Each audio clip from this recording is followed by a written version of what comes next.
మనమందరం ఎవరు? క్రైస్తవులు, విశ్వాసులు. విశ్వసించాం. క్రైస్తవులు అంటే నిజంగా ఎవరు? అంతియోకియాలో మొట్టమొదటిగా క్రైస్తవులు అనబడిరి అని అపోస్తల కార్యంలో ఉంటుంది. ఎందుకు అనబడ్డారు? వాళ్ళని శిష్యులు అన్నారు. శిష్యుల్ని క్రైస్తవులు అన్నారు. ఎందుకు అన్నారు?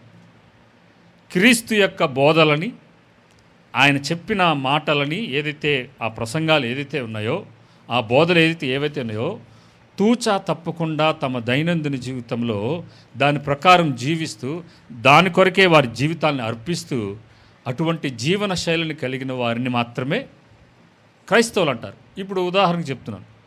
బుద్ధిస్టులు అంటే ఎవరు? బుద్ధిని అనేక బోధలను అనుసరించే వారిని బౌద్ధిస్టులు అంటారు. లేదు, ఇంకా వేరే దేన్ని తీసుకున్నా సరే వాళ్ళు కొన్ని నియమాలు ఉంటాయి, కొన్ని కట్టుబాట్లు ఉంటాయి. వాటన్నిటినీ అనుసరిస్తేనే వారిని ఏమంటారు? ఆ కోవకు చెందిన వారిని, ఆ సిద్ధాంతం కలిగిన వారిని వారు అని పిలుస్తారు. మరి మనం క్రైస్తవులము అని పిలువబడుతూ, విశ్వాసులు అని చెప్పబడుతూ, వాక్యం చెప్పబడుతున్న దాన్ని మన జీవితాల్లో అన్వయించుకొని వాక్యానుసారంగా గనక మనం జీవించకపోతే పేరన్నా మార్చుకోవాలి, లేదంటే ఏం మార్చుకోవాలి? జీవితం అన్నా మార్చుకోవాలి. సో ఈ రెండూ చేయకుండా అలా ఉండిపోతే ఏమైందంటే, అటు వెచ్చగానైనాను అటు చల్లగానైనాను, లేకపోతే చివరికి ఏమైపోతాం? మనం ఊసివేయబడతాం. సో దేవుని సన్నిధిలో నుంచి త్రోసివేయబడతాం ప్రియులారా. సో అది పెను ప్రమాదం పొంచి ఉందని మీకు జ్ఞాపకాన్ని చేయటానికి ఉదయకాలం ముందు నేను నిలబడ్డాను. ఓకే, రెండోది, సామెతల గ్రంథంలో శారీరకమైన బద్ధకం దేనికి దారితీస్తున్నది?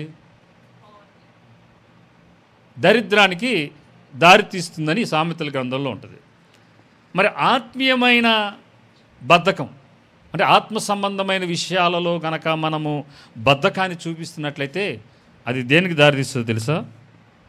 ఆత్మీయ మరణానికి దారితీస్తుంది. ఆత్మీయ మరణానికి దారితీస్తుంది. సో మనము చాలా జాగ్రత్తగా ఉండాలి.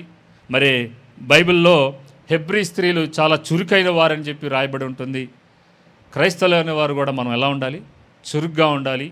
వాక్యాన్ని మన జీవితాలుగా అవలంబించుకుంటూ మన జీవితంలో ఆత్మ సంబంధమైన విషయాల్లో ఎక్కడ మనము బద్ధకాన్ని చూపించకూడదు. కొన్నిసార్లు మన జీవితంలో ముందు రోజు రాత్రి నిద్ర కరువైద్ది ఆదివారం ఆరాధనకు రావటానికి. అయినా సరే దేనికి మనం కట్టుబడి ఉండాలి? నా దేవునితో నిన్ను ఆరాధించే ఆ సమయాన్ని నేను మిస్ అవ్వకూడదు. ఒకవేళ యేసు ప్రభు వారు ఏం చనిపోతాంలే సిలువలో వీళ్ళ కోసం అని బద్దకించినట్లయితే, యేసు ప్రభు వారు భూలోకానికి వచ్చాడు కానీ ఏం చచ్చిపోతాంలే ఏం అని ఆయన బద్దకించినట్లయితే మనమందరం బద్దకిస్తూ ఇంకా మన మృతులావస్థలోనే ఉండేవాళ్ళు. మనము కొన్ని విడిచిపెట్టకపోతే మన జీవితాల్లో కార్యాలు జరగవు ప్రియులారా. సో ఆత్మ సంబంధం నేను రాబోయే సంవత్సరంలో దాని గురించి మాట్లాడబోతున్నా. ద స్పిరిచువల్ లేజినెస్ అనే అంశాన్ని మాట్లాడబోతున్నాను, ఇప్పుడు కాదు అది. సో మన ఆత్మ సంబంధమైన లేజినెస్ని మనము దేవుని నుంచి దూరపరుస్తూ ఉంటాం. కాబట్టి చాలా జాగ్రత్తగా ఉందాం, మనం మెలకువగా ఉందాం. ఓకే, ఈ ఉదయకాలం ముందు నా సందేశం అది కాదు.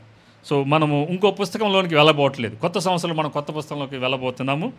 ఇప్పుడు మనం క్రిస్మస్ సీజన్లో ఉన్నాం కాబట్టి క్రిస్మస్ సీజన్కి సంబంధించిన ఒక వర్తమానాన్ని విందాం.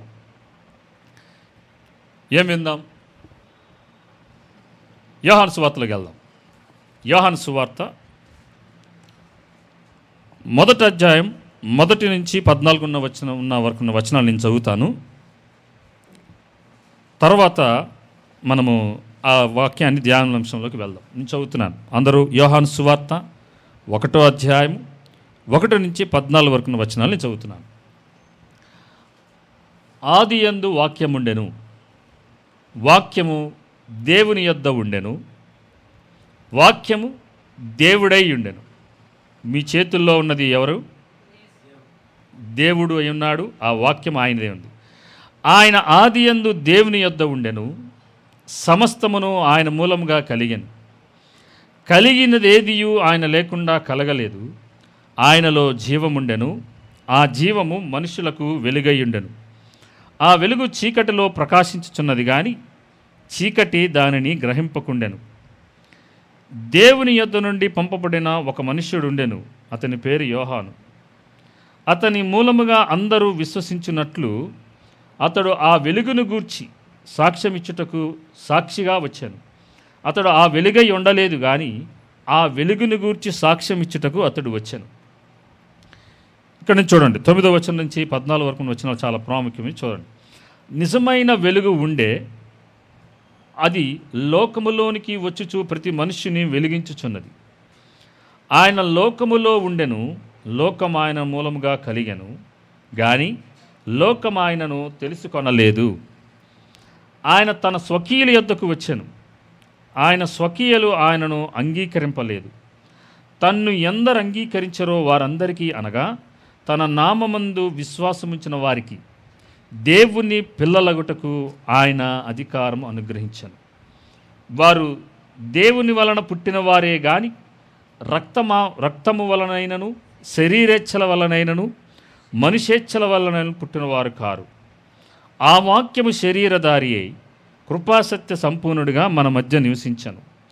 తండ్రి వలన కలిగిన అద్వితీయ కుమారుని మహిమ వలనే మనము ఆయన మహిమను కనిగొంటు.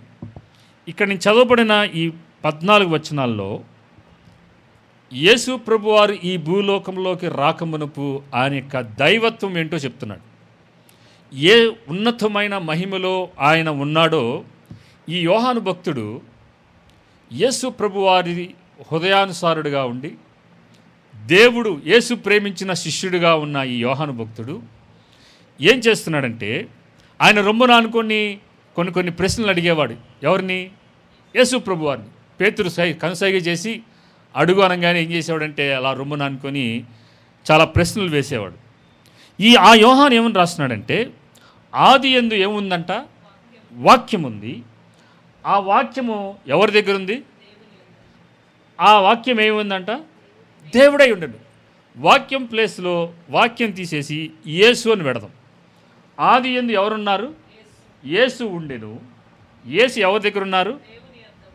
దేవుని యొద్ద ఉండెను. యేసు దేవుడై ఉండెను.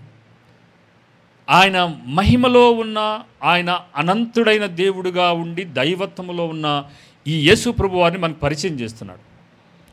వాక్యము దేవుని నోటి ద్వారా పలకబడిన ఆ వాక్యమే యేసు ప్రభువారు అని మనకు తెలియచేస్తూ ఏమంటున్నాడంటే, ఆయన ఆది యందు దేవుని యొద్ద ఉన్నాడు. మన కింద 2వ వచనం చూడండి, ఆయన అనేసాడు. మొదటేమో వాక్యం అన్నాడు, 2వ వచనంలోనేమో ఆయన అంటున్నాడు. అంటే ఎవరు? యేసు ప్రభువారు.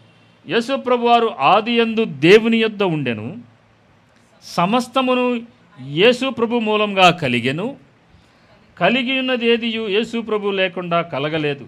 యేసులో జీవముండెను, ఆ జీవము మనుషులకు వెలుగై ఉండెను.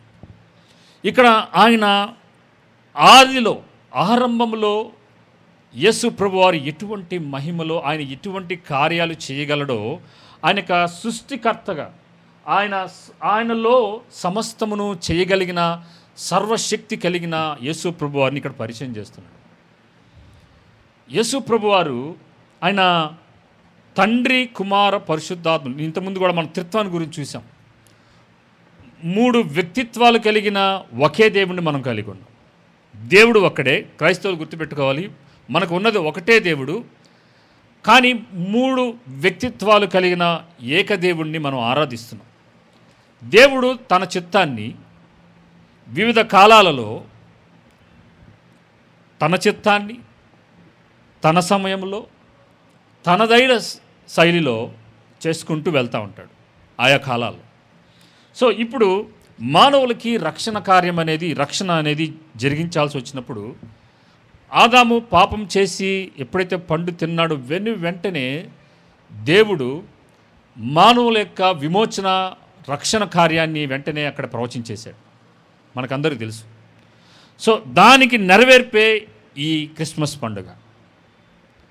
దానికి నెరవేర్పే జరుగుతున్న ఈ సీజన్లో, మనకి సంబరాలు జరుగుతున్న ఈ సీజన్లో యేసు ప్రభువారి జన్మ. సో ఇక్కడ 12వ వచనంలో ఏమంటున్నాడు చూడండి.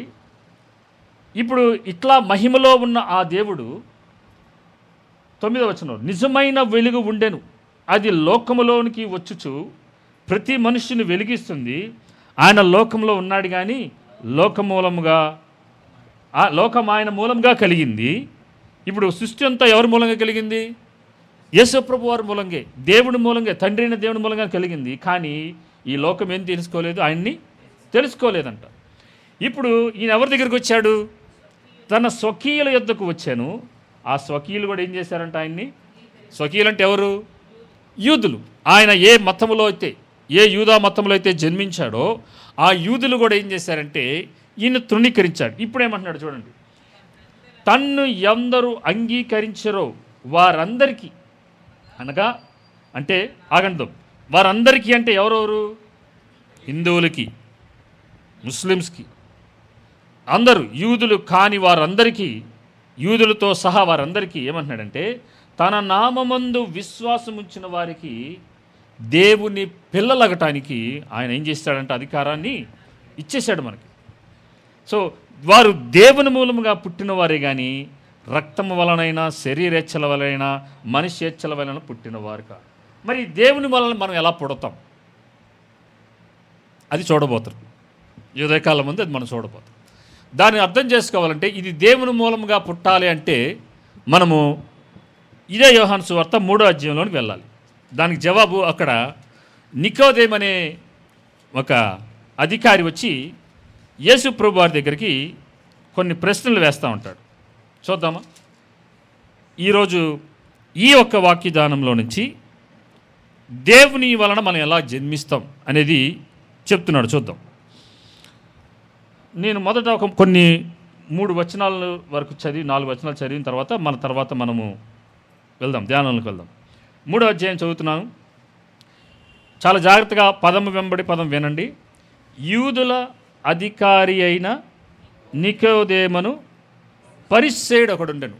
ఈయన పేరేమో నికోదేము. ఈయన ఎవరంట? ఈయన అధికారిగా ఉన్నాడు, ఒక పరిస్సేయుడుగా ఉన్నాడు. ఈయన పరిస్సేయులు ఏమని నమ్ముతారు? పునరుద్ధానం కలదని నమ్ముతారు. సద్దుకాయలు నమ్మరు, అవునా? సో ఈ పరిస్సేయులు ధర్మశాస్త్ర గ్రంథాన్ని కూడా వీళ్ళు పఠించేవారుగా ఉంటారు. 2వ వచనంలో ఏమంటాడు చూడండి. అతడు రాత్రి యందు ఆయన యొద్దకు వచ్చి, మొదట వచనంలోనేమో నికోదేము ఏమై ఉన్నాడో అక్కడ చెప్తుంటే ఆయన అధికారిగా ఉన్నాడు, పరిస్సేయుడుగా ఉన్నాడు. ఈయన ఒక బోధకుడుగా ఉన్నాడు. బోధకుడుగా ఎక్కడ ఉంటాడంటే తర్వాత కింద వచనాల్లో 10వ వచనంలో అంటాడు, నీవు ఇశ్రాయేలుకు బోధకుడు అయి ఉండి వీటిని ఎరుగువా అంటాడు. అంటే హీజ్ ఆల్సో ఏ టీచర్, ఒక బోధకుడు. సో ఈ 4 గుణ లక్షణాలు కలిగిన ఈయన ఏమంటున్నాడంటే అతడు రాత్రి యందు ఆయన యొద్దకు వచ్చి, ఇప్పుడు యేసు ప్రభు వారికి గూర్చిన ఆయనకున్న గుణ లక్షణాలు, ఆయనకు కలిగిన అవగాహన ఏంటో చెప్తున్నాడు. యేసు ప్రభు వారు ఏమై ఉన్నాడు? ఏమంటున్నాడు? యేసు ప్రభు వారిని బోధకుడా అంటున్నాడు. అంటే యేసు ప్రభు వారు బోధకుడని. 2, ఈయన ఎక్కడి నుంచి వచ్చాడంట? నీవు దేవుని యొద్ద నుండి వచ్చిన బోధకుడు అని మేము ఎరుగుదాము. సో మొట్టమొదటి ఏమి నమ్ముతున్నాడంటే దేవుని యొద్ద నుంచి వచ్చాడు. ఎవరు? యేసు ప్రభు వారు దేవుని యొద్ద నుంచి వచ్చాడు. 2, ఈయన బోధకుడని మేము ఎరుగుదాము అంటున్నాడు. మేము అంటున్నాడు. మేమంటే ఎవరిల్లు? యూదులలో ఉన్న సన్హెద్రన్ అనే ఒక సభ ఉంటుంది. ఒక 6,000 మంది సన్హెద్రన్ సభ ఉంటుంది. వీళ్ళేంటంటే ఈ సభలో దేవుని కార్యములను ధర్మశాస్త్ర గ్రంథాన్ని వాళ్ళు తూచా తప్పకుండా పాటిస్తూ యూదులకి వారు ఎక్కడ తప్పిపోకుండా వీళ్ళు ఏం చేస్తారంటే వాళ్ళు ఆ సభగా ఉండి వాళ్ళ దైవ కార్యాలని సాంప్రదాయాలన్నిటిని నెరవేరుస్తూ ఉంటారు. వీళ్ళందరూ ఏం చేశారంటే ఈ సన్హెద్రన్ సభ ఏం చేసిందంటే యేసు ప్రభు వారు ఇన్ని అద్భుతాలు చేస్తున్నాడు, ఇన్ని కార్యాలు చేస్తున్నాడు, సూచక్రియలు తర్వాత ఏమంటాడు చూడండి. ఒకడు దేవుడు అతనికి తోడై ఉంటేనే కానీ. 3వది యేసు ప్రభు వారికి ఎవరు తోడున్నారంట? దేవుడు తోడుగా ఉన్నాడు. దానికి హెబ్రీ భాషలో ఏంటి అర్థం? దానికి పదం ఏంటి? ఇమ్మానుయేల్, దేవుడు మనకు తోడు. ఇక్కడ దేవుడు అతనికి తోడు కాదు, దేవుడు మనకు తోడుగా ఉన్నాడు. కానీ నీవు చేయించిన క్రియలు ఎవడను చేయలేడని ఆయనతో చెప్పాడు. ఇప్పుడు నికోదేము చెప్తున్నాడంటే యేసు ప్రభు వారి గురించి, నువ్వు దేవుని యుద్ధం నుంచి వచ్చావు, నువ్వు బోధకుడివి, నీకు దేవుడు తోడుగా ఉన్నాడు. 4వది, నువ్వు చేయించిన సూచక్రియలు ఎవరు చేయలేరు. ఈ సన్హెద్రిన సభ వారికి అర్థమైంది.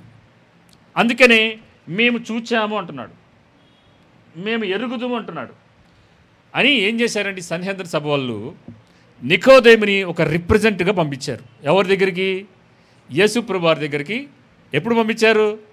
రాత్రిపూట పంపించారు. పగలపూట అయితే మనల్ని ఎవరైనా చూశారంటే వీళ్ళు కూడా యేసుప్రభు వారి శిష్యులరా బాబు, ఇతను కూడా నమ్మేసినట్టున్నారని చెప్పి వాళ్ళు ఎక్కడ వాళ్ళని ప్రశ్నిస్తారని చెప్పి జనాలకు భయపడి రాత్రిపూట వెళ్ళి వీళ్ళందరి పక్షాన రిప్రజెంటేటివ్గా నికోదేముని పంపించారన్నమాట. సో ఇప్పుడు నికోదేము వేసిన ప్రశ్నలకి యేసుప్రభు వారు ఏమని చెప్పాలి? అవునయ్యా, నువ్వు చెప్పింది కరెక్టే, నేను దేవుడు నాకు తోడుగా ఉన్నాడు, దేవుడి దగ్గర నుంచి వచ్చాను, నేను బోధకుడినే, నేను ఎవ్వరూ ఈ క్రియలు చేయలేరు అని ఆయన చెప్పట్లేదు. ఈ నికోదేము అనే ఈ పదానికి అర్థం ఏంటంటే విక్టరీ ఆఫ్ పీపుల్, అంటే ప్రజల యొక్క విజయము అనే అర్థంనిచ్చే అర్థాన్ని కలిగి ఉన్న ఈ నికోదేము ఈయన వేసిన ప్రశ్నకి, ఈయన చెప్పిన దానికి యేసు ప్రభువారు మనుషులకు, ఇందాక మనం 1వ అధ్యాయంలో దేవుని మూలముగా పుట్టినవాడు అనే దానిని అర్థాన్ని ఇక్కడ చెప్తున్నాడు చూడండి. 3వ వచనంలో చెప్తున్నాడు చూడండి. అందుకు యేసు అతనితో ఏమంటున్నాడు? ఒకడు క్రొత్తగా జన్మించితేనే గాని అతడు దేవుని రాజ్యమును చూడలేడని నీతో నిశ్చయంగా చెప్పుచున్నాను. ఆయన అడిగినదేమో చెప్పిందేమో నికోదేము చెప్పింది ఒకటి. యేసు ప్రభువారు he's so clear, he's very clear about his mission. Yesu ప్రభువారు ఎంత స్పష్టంగా ఉన్నాడంటే ఈ భూమి మీదకి ఆయన రావటంలో యొక్క ఉద్దేశం ఏంటి? మానవులని, మనందరినీ మన పాపముల నుంచి విమోచించి మనందరినీ దేవుడుండే ఆ స్థలంలో తీసుకెళ్ళటం, అది ఆయన యొక్క రాకడ యొక్క ఉద్దేశం అని ఖచ్చితంగా ఆయన ఎరిగి ఏమంటున్నాడంటే యేసు ప్రభువారు తన దైవత్వంలో మనుషులకు కావలసిన అవసరత ఏంటో మొట్టమొదటిగా చెప్తున్నాడు చూడండి. మనుషులకు కావాల్సింది ఒకడు క్రొత్తగా జన్మించితే గాని అతడు దేవుని రాజ్యము చూడలేడని నీతో నిశ్చయంగా చెప్పుచున్నాను అన్న మాటకి నికోదేము ఏమన్నాడు? అందుకు నికోదేము ముసలివాడైన మనుషుడేలాగు జన్మింపగలడు?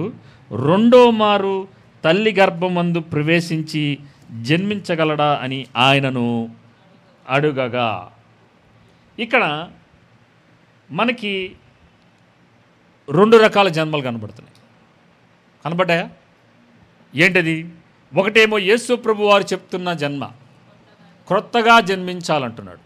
ఇక్కడ 4వ అధ్యాయంలో 4వ వచనంలో ఈయన నికోదేము ఏమంటున్నాడంటే ముసలివాడైన మనుషుడు ఎలాగూ రెండో మారు తల్లి గర్భములో వెళ్ళి ప్రవేశించి జన్మింపగలడారు. సో ఈ ఉదయకాలమందు మనము 3 రకాల జన్మల గురించి మాట్లాడుకుందాం. మొట్టమొదటి జన్మ ఏంటి? ఇదిగో ఈ నికోదేము చెప్పింది, తల్లి గర్భములోకి వెళ్ళటం కాదు. మనమందరం ఎలా వచ్చాం? తల్లి గర్భములో నుంచి, మన తల్లిదండ్రుల కలయికలో నుంచి 9 మాసాలు మన తల్లి మనం మోసినప్పుడు మనము తల్లి గర్భములో నుంచి మనమందరము జన్మించాం. మీకు అందరికి తెలుసో తెలియదో, మన శరీరంలో ఉన్న అవయవాలు, మీ శరీరంలో ఉన్న అవయవాలను ఎప్పుడైనా మీరు చూసుకున్నారా? పైన కనబడతాయి, లోపలి కనబడవు. ఒకవేళ బయటికి పెడితే మనం పైకి వెళ్ళిపోతాం కదా. సో దేవుడు అంత సుందరంగాను అంత అద్భుతంగా దేవుడు ఏం చేశాడంటే మన అవయవాల్ని మనము మన తల్లి గర్భంలో చిన్నప్పుడు పుట్టంగానే ఫస్ట్ ఏం స్టార్ట్ అయింది? ఫీటస్ అనేది స్టార్ట్ అవుతుంది. ఆ ఫీటస్లో హార్ట్ కొట్టుకోవడం స్టార్ట్ అయిపోయింది. అప్పుడు కొట్టుకోవడం స్టార్ట్ అయిన ఆ హార్ట్ బీట్ ఎప్పుడు దాకా కొట్టుకుంటుంది? మనము చనిపోయేంత వరకు. ఒకవేళ భూమి మీద ఉండగానే ఇంకా కొట్టుకోవడం ఆగిపోయింది అనుకో, ఎక్కడ తీసుకెళ్తాం?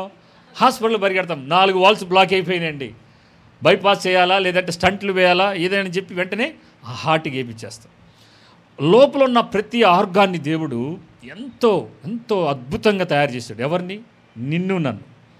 తల్లి గర్భములోనే ఆ ఫీటస్ లోపలికి వస్తున్న ఆ హార్ట్ బీట్, జీవము, దానిలో నుంచి రూపాంతరం చెందుకు 9 మాసాలు పెరుగుతున్న కొలది, నెలలు గడిచే కొలది మన శరీరంలో కళ్ళు ఫామ్ అవుతాయి, అలాగే గుండె, ఇవన్నీ కిడ్నీస్, ఇవన్నీ ఫామ్ అయిపోయి 9 నెలలైన తర్వాత ఆ బేబీ బయటికి వస్తుంది. మన శరీరంలో ప్రతి నరాలు ఉన్నాయి కదా, ప్రతిదానికి ఒక్కోదానికి ఖచ్చితంగా కనెక్షన్ ఉంటుంది, లింకే ఉంటుంది. తెలుసా మీకు?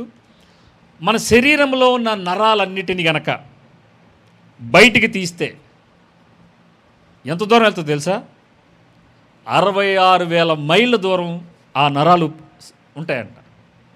66,000 మైళ్ళు అంటే దాన్ని కిలోమీటర్ల దూరంలో చెప్పాలంటే నేను రాసుకున్నాను ఒకసారి, 96,000 సమ్ చేంజ్ ఫస్ట్ దాంట్లో 96,000 కిలోమీటర్ల దూరం. ఇదంట ఈ నరాలని 2 సార్లు భూమిని చుట్టేయచ్చంట. అంత వ్యాసం కలిగి ఉంటుంది మన శరీరంలో ఉన్న నరాలు.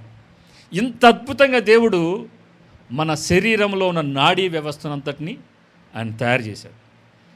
మరొక అద్భుతం, మన శరీరంలో ఉన్న అద్భుతం ఏంటంటే, మన శరీరంలో ఎన్ని ఎముకలు ఉన్నాయో తెలుసా? 206. పిల్లలు చెప్తున్నారు 206 ఎముకలు ఉన్నాయి. దేంతో సహా? మన స్కల్లో అంటే పుర్రెలో ఉన్న నాడీ వ్యవస్థలు, వెనకాల వెనుబాములో ఉన్న, అలాగే మన చేతులు కాళ్ళల్లో ఉన్నాయి. ఈ ఎముకలన్నిటినీ కలిపితే మొత్తం 206 ఎముకలు ఉన్నాయి. ఈ ఎముకల్లో నుంచే మనకి ఏమొస్తుందో తెలుసా మీకు? ఎముకల్లో ఏముంటుంది? మూలుగ ఉంటుంది. ఆ మూలుగలో నుంచే ఏమొస్తుంది? బ్లడ్ సెల్స్ ఫామ్ అవుతాయి, రక్త కణాలు అనేవి తయారవుతూ ఉంటాయి. దేవుడు ఇంత అద్భుతంగా మనం తినే ఆహారంలో నుంచి మన శరీరంలో ఉన్న ఈ ఎముకలకి కాల్షియం వెళ్తుంది, అలాగే బ్లడ్ సెల్స్ వెళ్తాయి, టిష్యూస్ అనే ఫామ్ అవుతాయి. ఇవన్నీ ఫామ్ అవుతుంటే ఆ ఈ మూలుగలో నుంచి రక్తం అనేది మనకి బయటకు వస్తూ ఉంటుంది, ఫామ్ అవుతూ ఉంటుంది.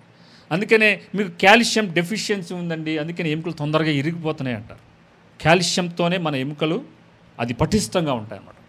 సో మనం తిన్న ఆహారంలో నుంచే ఏమవుతుందంటే మనకి రక్తం అనేది ఫామ్ అవుతూ ఉంటుంది.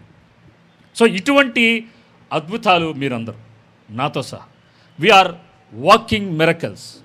దేవుడు నిన్ను నన్ను అంత అద్భుతంగా ఎక్కడి నుంచి స్టార్ట్ చేశాడు? కేవలం ఒక ఆదాము అవ్వల కలయికలో నుంచి ఇప్పటి వరకు మనం అందరం ఏం చేస్తున్నాం?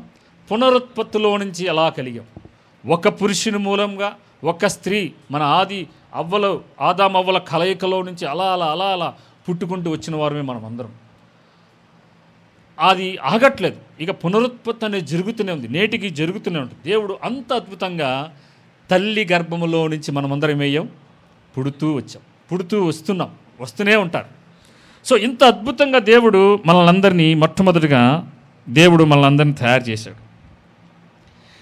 ఇక్కడ యేసుప్రభు వారిని ఈ నికోదేము రాత్రిపూట వచ్చి అడగటంలో ఉన్న ఒక ఉద్దేశం ఏంటంటే, వీళ్ళు ఏమని నమ్మారంటే ఈయనకి దేవుడు తోడుగా ఉన్నాడు, అద్భుతాలు చేస్తున్నాడు, ఈయన బోధకుడుగా ఉన్నాడు, అలాగే దేవుడి యుద్ధం నుంచి వచ్చాడు, ఈయన చేసే అద్భుతాలు దేవుడు ఇతనికి తోడుగా ఉంటాను కూడా చేయలేడు, మరి ఈయన గలిలియా నుంచి వచ్చాడే, గలిలియా గురించిన ఎటువంటి ప్రవచనం మనకి బైబిల్లో ఎక్కడా లేదే అని ఈ సన్నిహిద్రన్ సభలో ఉన్నవారు వీళ్ళకి కన్ఫ్యూజన్ వచ్చేసింది. అందుకనే వీళ్ళు ఏం చేశారంటే ఈయన్ని ప్రశ్నించడానికి అసలు నువ్వు మెస్సియవా కాదని చెప్పి అనుకోవడానికి వీళ్ళు వచ్చారనమాట. ఈయన వచ్చాడు. కానీ ఇక్కడ ఇంకోటి గమనిద్దాం, యేసు ప్రభు వారికి పరిచర్య స్టార్ట్ చేసినప్పుడు ఆయనకి ఎంత వయసు? 30. ఇప్పుడు ఈ నికోదేమికి ఎంత వయసు ఉంటుంది? ముసలివాడు అన్నాడు. సరే 30కి ఇంకో 30 కలుపుదాం, 60 సంవత్సరాలు ఉన్నాయనుకుందాం నికోదేమికి. అంటే యేసు ప్రభు వారు పుట్టక మునిపై ఈయన పుట్టి ఉన్నాడు. యేసు ప్రభు వారు పుట్టక మునిపి ఈయన వయసు ఎంత ఉంటుంది? 30 సంవత్సరాలు. సో 30 సంవత్సరాల వయసు కలిగిన ఈ నికోదేముకి ధర్మశాస్త్ర గ్రంథాన్ని ఖచ్చితంగా పాటిస్తాడు, చదువుతాడు కూడా, ధ్యానిస్తాడు. ఈయన బోధకుడుగా ఉన్నాడు. బోధకుడుగా ఉండుంటే ఖచ్చితంగా బెత్లెహేము దావీదు పురములో మెస్సియా పుడతాడనే ప్రవచనాన్ని యెషయా గ్రంథంలో రాయబడిన దాన్ని ఈయన ఖచ్చితంగా చదివే ఉంటాడు. చదివినప్పుడు ఇప్పుడు మళ్ళీ వీళ్ళు ఏమంటున్నారు? గలిలియాలో నుంచి ఏదైనా అద్భుతం రాగలదా? ఈయన గలిలియా వాడు కదా అని చెప్పి వీళ్ళు ఏమంటున్నారంటే ఈయనని మెస్సియాగా అంగీకరించలేకపోతున్నారు. ఈయనకు ఒక డౌట్ ఉంది. ఇప్పుడు అందుకనే ఈయనకున్న డౌట్ని క్లారిఫై చేయడానికి యేసుప్రభు వారు ఈ రెండో జన్మ గురించి ఎత్తాడు. నువ్వు బోధకుడుగా ఉన్నావు, నువ్వు పరిసైడివి, నువ్వు అధికారివి, నీకు కావాల్సింది ఏంటి తప్ప ఇది కాదు. మానవులకు కావాల్సింది తిరిగి జన్మించే అనుభవం కావాలి. ఓకే, ఇక్కడ మనము మొదటి జన్మ అయిపోయింది. రెండో జన్మ చూద్దాం. రెండో జన్మ ఏంటి? యేసు ప్రభు వారి యొక్క జన్మ. ఇది ఎలాగంటే ఇక్కడ చూడండి ఏమన్నాడు, దేవుని యొద్ద నుంచి, ఒక్క నిమిషం, 2వ వచనంలో, నువ్వు దేవుని యొద్ద నుంచి వచ్చిన బోధకుడవు అంటే యేసు ప్రభు వారు ఎలా జన్మించారు? కన్య మరియ గర్భంలో నుంచి ఆయన జన్మించారు. యెషయా గ్రంథం 7వ అధ్యాయం 14వ వచనం చూడండి ఒకసారి. యెషయా గ్రంథం 7వ అధ్యాయం 14వ వచనం.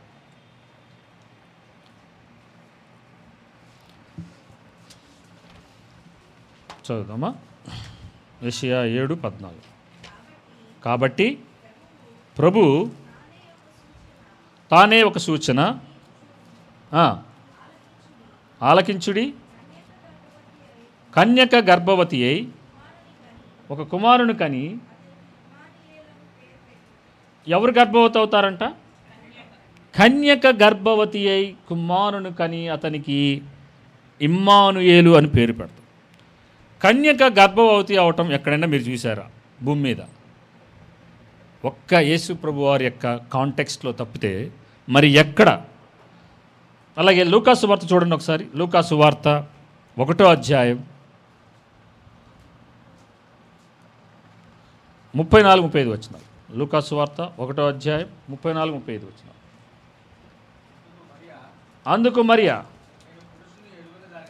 నేను పురుషుని ఎరుగని దానిని ఇది ఎలాగు జరుగునని.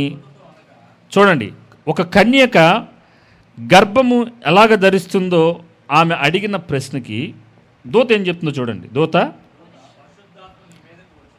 పరిశుద్ధ ఆత్మ నీ మీదకి వచ్చును, సర్వోన్నతని శక్తి నిన్ను కమ్ముకొనును గనుక పరిశుద్ధుడై దేవుని కుమారుడు అనబడును. ఇక్కడ త్రిత్వం కనబడుతుంది. పరిశుద్ధాత్మ నీ మీదికి వచ్చును, సర్వోన్నతిని శక్తి నిన్ను కమ్ముకొనును గనక పరిశుద్ధుడై దేవుని కుమారుడు అనబడును శిశువు. సో ఇక్కడ ఏమంటున్నాడంటే, కన్యక ఎలాగ గర్భం ధరిస్తుంది మనకందరికీ తెలుసు. ఒక సహజంగా మన తల్లిదండ్రులుగా ఉన్న మనము స్త్రీ పురుషుల కలయిక జరిగినప్పుడు ఆ వీర్యకణము ఆ స్త్రీ అండములోనికి వెళ్ళినప్పుడు అది పిండము ధరించి గర్భం ధరించి అది పిండముగా ఎదిగి ఏమవుతుందంటే ఫీటస్గా ఫామ్ అయ్యి 9 మాసాలు నిండిన తర్వాత ఒక బేబీగా పెట్టేస్తుంది. కానీ యేసు ప్రభు వారి కాంటెక్స్ట్లో మాత్రం అది అలా జరగలేదు. ఆయన పరిశుద్ధుడిగా జన్మించాలి, పాపరహితుడిగా జన్మించాలి. కాబట్టి స్త్రీ పురుషుల కలయికలో జరిగే ప్రతి కలయిక అది పరిశుద్ధమైందే. కానీ మనుషులలో, స్త్రీ పురుషుల్లో ఆది ఆదాములు చేసిన అవిధేయతను బట్టి ఆ పాపపు స్వభావం అనేది ఉంది. కాబట్టి అలా కలయిక జరిగితే, ఒకవేళ యోసేపు మరియ కలయికలో నుంచి కనుక వస్తే ఆయన పరిశుద్ధుడిగా వచ్చేవాడు కాదు. అందుకనే కన్య మరియ గర్భాన జన్మించాలనే ప్రవచనం నెరవేర్చబడటానికి ఈయన ఏం జరిగిందంటే, పరిశుద్ధాత్మ ఆమె మీద కమ్ముతుంది. సర్వోన్నతిని శక్తి ఏం చేస్తుందంటే, దేవుడు ఆదియందు ఆ జలముల మీద అల్లాడుతున్నప్పుడు ఆత్మ ఏం జరిగిందంటే, దేవుడు శూన్యములో ఉన్న వాటిని ఏం చేశాడు? తన నోటి మాట ద్వారా సృష్టించాడు. ఆకాశములు కలగానే, సూర్యచంద్రులు కలగమనగానే నోటి మాటతో ఏమైపోయినాయి? శూన్యములో నుంచి సమస్తమును కలగజేశాడు. అలాగే ఏం జరిగిందంటే, దేవుడు కన్యకగా ఉన్న మరియ గర్భాన్ని, ఆయన శూన్యముగా ఉన్న గర్భాన్ని ఏం చేశాడంటే, పరిశుద్ధాత్మ వలన దేవుని మహోన్నతుని శక్తి, అద్భుతాలు చేయగలిగిన శక్తి, అంటే శూన్యంలో కూడా సమస్తాన్ని చేయగలిగిన ఆ శక్తితో ఏం చేశాడంటే, యేసు ప్రభు వారు తన్ను తాను తగ్గించుకొని ఆమె గర్భంలోనికి వెళ్ళిపోయి శరీర రూపం దాల్చడానికి ఒక ఫీటస్గా మారిపోయాడు. He can be changed into any form. ఆయన సర్వశక్తిమంతుడు, సర్వమును చేయగలిగిన వాడు. తాను ఏం చేస్తున్నాడంటే, తన్ను తాను పరలోక మహిమలన్నిటిని విడిచిపెట్టి ఈ లోకములో ఒక మానవుడిగా, దైవ మానవుడిగా జన్మించటానికి, దైవత్వములో మానవులు ఎలాగ జీవించవచ్చు అని మనకు నిరూపించడానికి పరిశుద్ధమైన కన్యక గర్భంలో జన్మించడానికి ఏం చేశాడంటే ఆయన లోపలికి వచ్చి ఆమె శరీరంలో పరిశుద్ధాత్మ వలన ఆ క్రియేషన్ అనేది జరిగింది. ఇది అద్భుతం. మొదటి అద్భుతం ఎవరు? నువ్వు నేను. రెండో అద్భుతం ఏంటంటే ఈ భూమి జరిగిన రెండో అద్భుతం జన్మ యేసు ప్రభు వారి జన్మ. మొదటి జన్మ మన అద్భుతాలైతే మనం జన్మించడం అద్భుతంగా జరుగుతుంటుంటే రెండో జన్మ యేసు ప్రభు వారి ఈ భూమి మీద ఒక్కసారి జరిగింది. అది ఎంతో అద్భుతమైన జన్మ. ఒక కన్యక గర్భంలో పరిశుద్ధాత్మ వలన మహోన్నతుని శక్తి ఆమె మీద కమ్ముకున్నప్పుడు ఏం జరిగిందంటే ఆమె గర్భంలో యేసు ప్రభు వారు ఒక ఫీటస్గా ఫామ్ అయిపోయాడు. ఆమె స్త్రీలో నుంచి మరియ గర్భంలో నుంచి అంటే మామూలుగా మీకు అర్థమవుతుంది, స్త్రీలో అర్థమవుతుంది అని చెప్తున్నాను. మీకు మెన్సిల్స్ వచ్చినప్పుడు ఆ ఎగ్స్ రిలీజ్ అవుతాయి. అదేం జరగల మరియ విషయంలో. యేసు ప్రభు వారి విషయంలో అది జరగలేదు. ఆమె ఎగ్ ద్వారా యేసు ప్రభు వారు కన్సీవ్ అయినట్టు అలా జరగల. యేసు ప్రభు వారు దేవుని మహోన్నతుని శక్తి శూన్యములో సమస్తమును చేయగలిగిన అద్భుతాలు చేయగలిగిన వాడు. ఆయన ఏం చేశాడంటే లోపల ఒక ఫీటస్గా యేసు ప్రభు వారు ఫామ్ అయిపోయారు శరీర రూపంలోకి రావటానికి. ఇక మీకు ఒకటి అర్థం చేసుకోవాలి. మన శరీరంలో తల్లి ఒక గర్భం ధరించినప్పుడంట డే 1 నుంచి ఆ ఫీటస్కి కావలసిన ఫుడ్ ఎక్కడి నుంచి సప్లై అవుతుంది? తల్లి తీసుకున్న ఆ ఆహారంలో నుంచి, ఆ వాటర్లో నుంచి. ఆ గర్భంలో ఏముంటుందంటే ప్లసంటా అని ఉంటుంది. దాన్ని మావి అంటారు. సో ఆ మావి ద్వారా ఈ బేబీకి ఏమైందంటే ఆ ఫుడ్ కానీ ఆక్సిజన్ కూడా ఆమె తీసుకున్న గాలి ఆక్సిజన్ ఏమవుతుందంటే ఆ ప్లసంటా ద్వారా ఏమవుతుందంటే బేబీకి ఆక్సిజన్ వెళ్తుంది. స్వతహాగా బేబీ ఆక్సిజన్ తీసుకోలేదు. అప్పటికి ఇంకా లంగ్స్ ఫామ్ అవ్వు. మనం భూమి మీదకి వచ్చిన తర్వాత డాక్టర్ తీసి నడుము మీద ఒకటి కొట్టినప్పుడు వాడు క్యార్మని ఏడ్చిన తర్వాత ఊపిరి అప్పుడు పీల్చుకుంటాడు. అప్పటి వరకు ఉమ్మనీరు తాగేసినట్టుగానో ఏదన్నప్పుడు ఊపిరి కొట్టగానే, అందుకని ఏడ్చారా అంటారు. ఏడవంగానే ఏమవుతుందంటే లంగ్స్ ఓపెన్ అవుతాయన్నమాట. ఓపెన్ అయ్యి వాడు ఊపిరి పీల్చుకోవడం అప్పుడు స్టార్ట్ చేస్తాడు స్వతహాగా. కానీ లోపల ఉన్నంతకాలం ఏం జరుగుతుందంటే తల్లి తీసుకున్న ఆ ఆక్సిజన్ బాడీలో ఆ ప్లసెంట్ ద్వారా ఆ బేబీకి వెళ్ళి మరలా ఆ బేబీ కూడా కార్బన్ డయాక్సైడ్ని లేదంటే తన బాడీలోంచి వచ్చి ఆ బేబీ బాడీలో నుంచి వచ్చి ఆ ఫీటస్లోంచి వచ్చే వ్యర్థాలు కూడా ప్లసెంటా ద్వారా ఏమవుతాయంటే మరలా బయటికి వెళ్ళిపోతాయి. ఇది ఒక అద్భుతం జరుగుతుంది మన శరీరంలో. అలాగే యేసు ప్రభు వారు బాడీలో తల్లి రక్తం బేబీ రక్తం ఎప్పుడు కలవంట. నేను నిన్న రాత్రి అది ఎట్లా జరుగుతుందా ఏంటి నేను అన్నీ చూస్తుంటే రేమో నాకు హెల్ప్ చేసింది. ఆ బాడీలో తల్లి గర్భంలో ఉన్న శిశువుకి తల్లి రక్తం బాడీలోకి బేబీ బాడీలోకి అసలు రాదంట. అసలు రాదు. ఒకవేళ అలా వచ్చేలకైతే యేసు ప్రభు వారు ఎలా జన్మించేవాళ్ళు? అపవిత్రంగానే జన్మించేవాడు. సో దేవుడి సృష్టి ఎంత అద్భుతంగా చేస్తున్నాడు చూడండి. ఎక్కడ ఆదాము అవ్వల కలయికలో నుంచి ఆ చేసిన పాపములో నుంచి ఆ రక్తములో నుంచి పాపం మానవుల్లోకి అలా సంక్రమిస్తుంటే యేసు ప్రభు వారు కన్య మరియ గర్భాన ఆయన పాపరహితుడిగా పరిశుద్ధుడిగా జన్మించడానికి ఆ రక్తం కూడా ఎక్కడ కలవనివ్వాలి. మరియ రక్తాన్ని ఎక్కడ ఆయన శరీరంలోకి రాకుండా ముందుగానే మన శరీరంలో ఎలాగైతే జరుగుతుందో అలాగే ఆయనలో కూడా జరిగింది. సో ఆయన జన్మ అద్భుతం. ఆయన పరిశుద్ధుడిగా పాపరహితుడిగా ఈ భూమి మీద జన్మించాడు. సో రెండో జన్మ అద్భుతం. ఏంటది? యేసు ప్రభు వారు కన్య మరియ గర్భాన ఒక నరుడుగా దైవ మానవుడిగా జన్మించడం. ఒకసారి మత్తయి సువార్త 1వ అధ్యాయం 22వ వచనం చూడండి ఒకసారి. 22, 23 వచనాలు. ఇదిగో కన్యక గర్భవతి అయి కుమారుని కనును ఆయనకు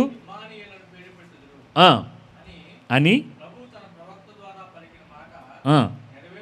నెరవేరినట్లు ఇదంతయు జరిగింది. ఎందుకు జరిగిందంటే ఇదంతా ప్రభువు తన ప్రవక్తల ద్వారా ప్రవచించినవన్నీ నెరవేర్చబడటానికి ఆయన కన్య మరియ గర్భాన జన్మించి ఆయన ఈ లోకానికి వచ్చి ఇమ్మానుయేలు అంటే అర్థం ఏంటి? దేవుడు మనకు తోడు. ఎవరికి తోడు? నీకు నాకు తోడుగా ఉండడానికి వచ్చాడు. ఇక్కడ నికోదేము ఏం చెప్తున్నాడు? దేవుడు నీకు తోడుగా ఉన్నాడు అంటున్నాడు. నో, దేవుడు మనకు తోడుగా ఉండటానికి ఈ లోకంలో ఆయన జన్మించాడు ప్రియులారా. హల్లెలూయా. సో ఆయన తను తానుగా తగ్గించుకున్నాడు. ఎంతగా తగ్గించుకున్నాడంటే ఒక స్త్రీ గర్భములోనికి వెళ్ళిపోయి ఒక నరవతారిగా, ఒక పిండముగా తను నవమాసములు ఆయన గర్భములో ఉన్నాడు. అందుకని చూడండి, మరియా ఎప్పుడైతే పరిశుద్ధాత్మ వలన దేవుని మహోన్నతుని శక్తి వల్ల గర్భం ధరించిందో, ఫీటస్గా ఉన్నప్పుడుగానే ఏం చేసింది? ఎక్కడికి వెళ్ళింది? ఎలిజబెత్ దగ్గరికి వెళ్ళింది. ఆమె ఇప్పుడు 6వ మాసంలో గర్భవతిగా ఉంది. ఎప్పుడైతే మరి యొక్క వందన వచనం వినంగానే ఎలిజబెత్ కడుపులో ఉన్న బాప్తిజం ఇచ్చి యోహాను ఏం చేశాడంట? గంతుని వేశాడు. అంటే లోపల ఉన్న ఆ సృష్టికర్త అయిన రక్షకుణ్ణి బాప్తిజం ఇచ్చి యోహాను ఆత్మ చూసింది, గమనించేసింది. వెంటనే నా ప్రభువు, నా రక్షకుడు నన్ను ఎదురుపడటం నాకు ఎంత సంతోషకరం అని చెప్పి అక్కడ ఎలిజబెత్ ఇంకా పాట పాడింది, మరి ఒక పాట పాడింది. ఆయన పేరేంటి? యోసేపు కాదు, ఎలిజబెత్ వాళ్ళ జకరియా కూడా పాట ఎత్తుకుంటాడు. ఇక అక్కడ స్తుతి వచనాలు అందరూ పాడుకుంటారనమాట. సో దేవుడు మొదట మనమందరము ఒక అద్భుత సృష్టి అయితే, మొదట మన జన్మ. రెండవ జన్మ యేసు ప్రభువారు కన్య మరియ గర్భాన జన్మించటం, నీ కోసం నా కోసం ఆయన చనిపోవటానికే ఈ లోకంలో జన్మించాడు. అది రెండవగా అద్భుతమైన జన్మ. ఇప్పుడు మూడవ జన్మ చూద్దాం. మొదటగా మనం పుట్టాం. రెండోది 2024 సంవత్సరాల క్రితం బెత్లెహేములో కన్య మరియ గర్భాన బెత్లెహేమ్ అనే గ్రామంలో జన్మించాడు అనడానికి సాక్ష్యాలు, రుజువులు ఉన్నాయి అనేదానికి ప్రవచనాలు ఉన్నాయి. ప్రవచనాలు నెరవేరాయి. రెండు నెరవేరుతున్నాయి. రెండోది నెరవేరిపోయింది, మొదటిది నెరవేరుతూ ఉంటుంది యేసు రాకడ వరకు. ఇప్పుడు మూడోది చూద్దాం. మూడోది ఈయన 3వ అధ్యాయం 5వ వచనంలో చూడండి ఏమంటున్నాడు. ఒకడు నీటి మూలముగాను ఆత్మ మూలముగాను, ఒకడు నీటి మూలముగాను ఆత్మ మూలముగాను జన్మించితేనే గాని దేవుని రాజ్యములో ప్రవేశింపలేడని నీతో నిశ్చయంగా చెప్పుచున్నాను. శరీర మూలముగా జన్మించినది శరీరమును, ఆత్మ మూలముగా జన్మించినది ఆత్మనై ఉన్నది. మీరు కొత్తగా జన్మింపవలని మీతో చెప్పినందుకు ఆశ్చర్యపడవద్దు. గాలి తనకి ఇష్టమైన చోటను విసురును, నీవు దాని శబ్దమును విందివే గాని అది ఎక్కడి నుండి వచ్చినో ఎక్కడికి పోవునో నీకు తెలియదు. ఆత్మ మూలంగా జన్మించిన ప్రతివాడును అలాగే ఉన్నాడు. ఈ మాట అనగానే ఒకడు కొత్తగా జన్మిస్తే కానీ పరలోక రాజ్యంలో చేరడని యేసుప్రభు అనగానే ఇక ఈయనకు అర్థం కాల. నికోదేముకి ఏమన్నాడు? మరలా నేను ముసలివాడనైనా నేను ఎక్కడికి వెళ్ళాలంట? తల్లి గర్భంలోకి వెళ్ళిపోయి మరలా జన్మించాలా ఏంటి అనగానే అప్పుడు ఇంత మూర్ఖుడు వెంట్రా బాబు, నువ్వు బోధకుడుగా ఉన్నావు ఇశ్రాయేలీయులకి, నీకు అర్థం కావట్లేదా అని అన్నప్పుడు అని చెప్తున్నాడు. ఒకడు నీటి మూలముగా. చూడండి, మొదటగా మనం అందరము తల్లి గర్భములో నుంచే వస్తాం. యేసు ప్రభు వారు కూడా కన్య మరియ గర్భములో నుంచే బయటకు వచ్చాడు. మూడో జన్మ జరగాలంటే కూడా గర్భములో నుంచే రావాలి. ఏంటి ఆ గర్భం అంటే? విశ్వాసం అనే ఆ గర్భములో ఫలదీకరణ జరగాలి. ఏంటది? నీటి మూలంగా అంటే దాని అర్థం మీరు ఒకసారి ఏం చూస్తారంటే బోర్న్ అగైన్ ఎఫెసీయులకు రాసిన పత్రిక 5వ అధ్యాయం 26వ వచనం చూడండి. నీటి మూలంగా అంటే నీరు దేనికి సాదృశ్యంగా ఉందంటే వాక్యానికి సాదృశ్యంగా ఉంది. 5:26 ఎఫెసీయులకు రాసిన పత్రిక 5:26.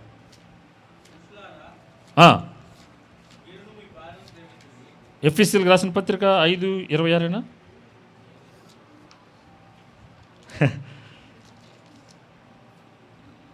చదవండి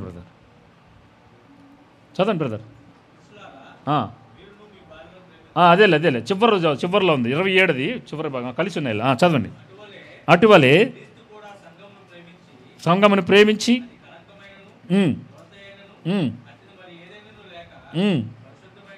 పరిశుద్ధమైనది గాను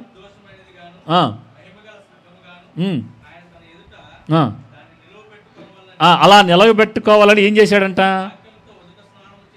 వాక్యముతో ఉదక స్నానము చేత దానిని పవిత్రపరిచి పరిశుద్ధపరచుట కొరకై దాని కొరకు తన్ను తాను అప్పగించుకున్నాను. వాక్యముతో ఉదక స్నానం.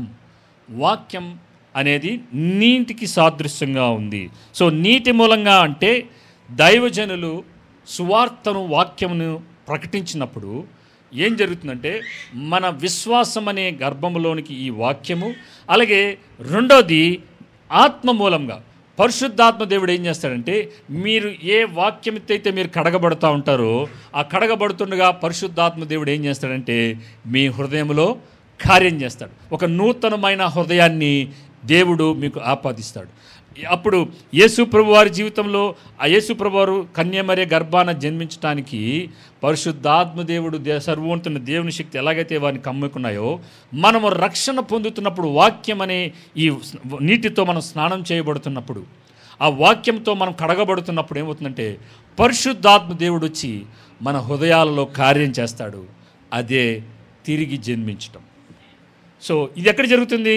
మీ విశ్వాసం అనే గర్భంలో.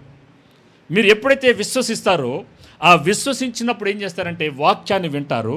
విన్న వాక్యం వలన పరిశుద్ధాత్మ దేవుడు మీ హృదయాలలో కార్యం చేసి మీరు తిరిగి జన్మించేలాగా చేస్తాడు. అందుకని అంటున్నాడు, గాలి ఎక్కడి నుంచి వచ్చి ఎక్కడికి వెళ్ళిద్దో తెలియదు ఎవరికి. అలాగే ఒకడు ఆత్మ మూలంగా నీటి మూలంగా జన్మించినది ఉంటుంది. అంటే మనకు కనబడదు, తిరిగి జన్మించిన అనుభవం మనకు కనబడదు. చూస్తాం ఎవరైనా? కనబడదు. అలాగే తల్లి గర్భంలో మనము ఫలదీకరణ చెందింది, గర్భం ధరించినది మనకు కనబడదు. అది ఇప్పుడు స్కాన్లు వచ్చినాయి బట్టి, అల్ట్రా స్కాన్ పెట్టి 4D స్కాన్ పెట్టి లోపల నిజంగా జరిగిందా లేదంటే ఆ ప్రెగ్ టెస్టులు చేసి చూస్తారు కాబట్టి మనం అయ్యిందని అనుకుంటాం. లేకపోతే అలాగే ఉంటాం.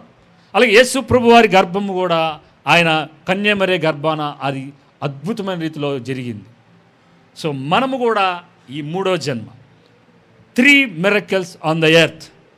మొట్టమొదటి జన్మ నీది నాదైతే, రెండో మిరకల్ జన్మ ఏంటంటే యేసు ప్రభు వారు కన్యమర్య గర్భాన్ని జన్మించటం, మూడో జన్మ తిరిగి జన్మించటం, నూతనంగా జన్మించటం. ఇది ప్రతి ఒక్కరి జీవితంలో కలిగి ఉండాలి. ఇది కొంతమంది జీవితంలో జరుగుతుంది, ఇది అందరికీ ఈ అనుభవం ఉండదు.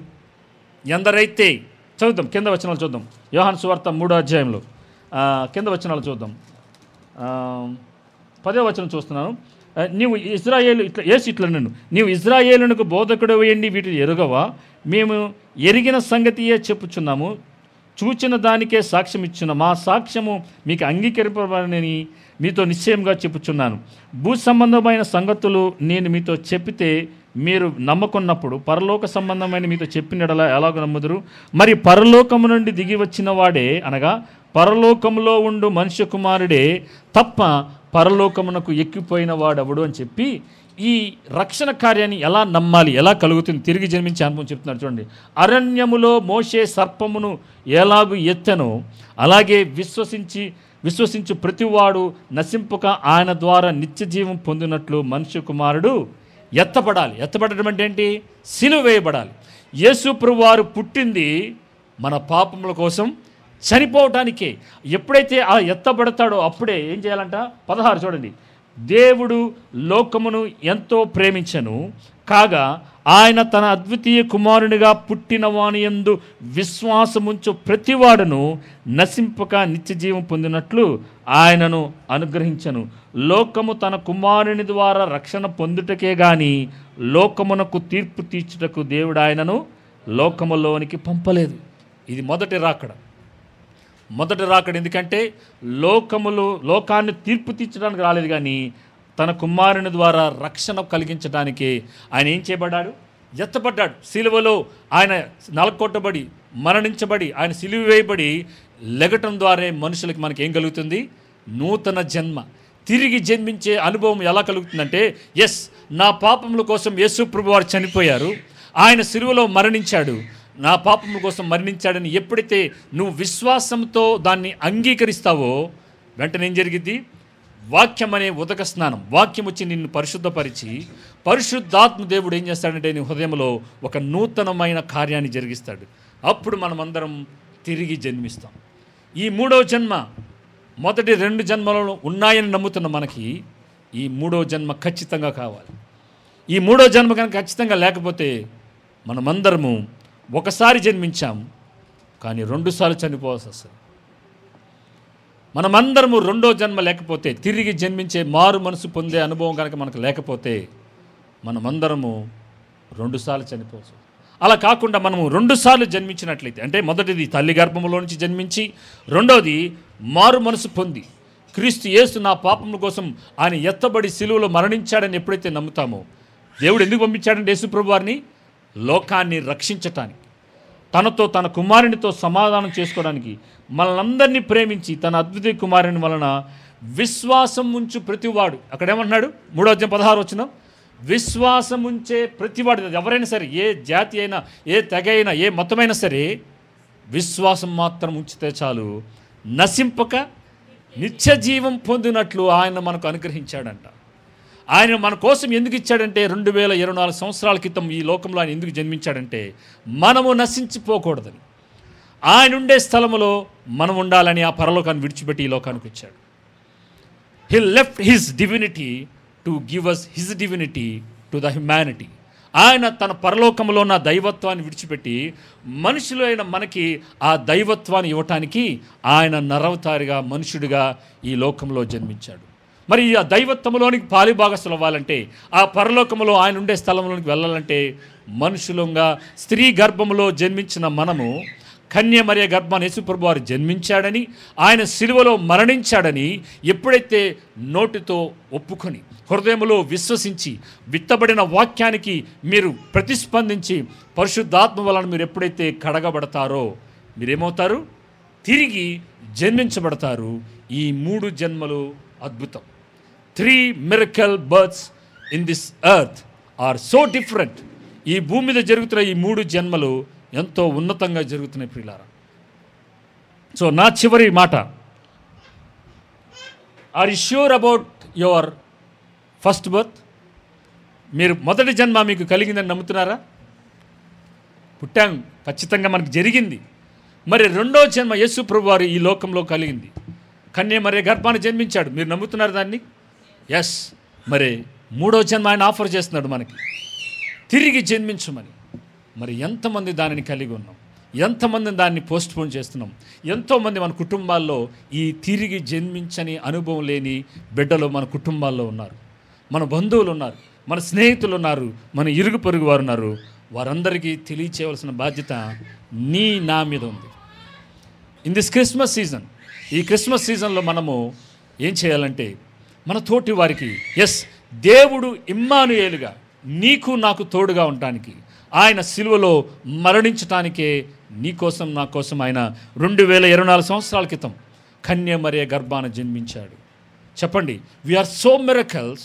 God's birth is so miracle and the born again is also great miracle on this earth.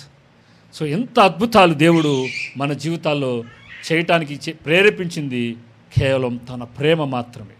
God so loved the world. దేవుడు లోకాన్ని ఎంతో ప్రేమించాడు. లోకం అంటే ఎవరు? మనమే. మనల్ని ప్రేమించి తన అద్వితీయ కుమారుడు అంటే 100 మంది ఉంటే ఒకడిని ఇవ్వటం కాదు, ఒక్కడే ఉన్నాడు, ఆ ఒక్కడినే మనకి ఇచ్చేశాడు. ఆ ఒక్క కుమారుణ్ణి నందు విశ్వాసముచ్చు ప్రతివాడు నశింపక నిత్య జీవం పొందినట్లు మనకు అనుగ్రహించాడు. 17వ వచనం చదివి ముగిచ్చేస్తున్నాను. లోకము తన కుమారునితో రక్షణ పొందటానికే కానీ లోకమునకు తీర్పు తీర్చడానికి దేవుడు లోకములోనికి పంపలేదు. ఇది ఫస్ట్ కమింగ్, మొదటి రాకడ మనల్ని తనతో సమాధానం చేసుకోవడానికి, సంధి చేసుకోవడానికి. కానీ 2వ రాకడ రాబోతోంది. అప్పుడు మాత్రం ఎందుకు వస్తాడు? తీర్పు తీర్చడానికే వస్తాడు.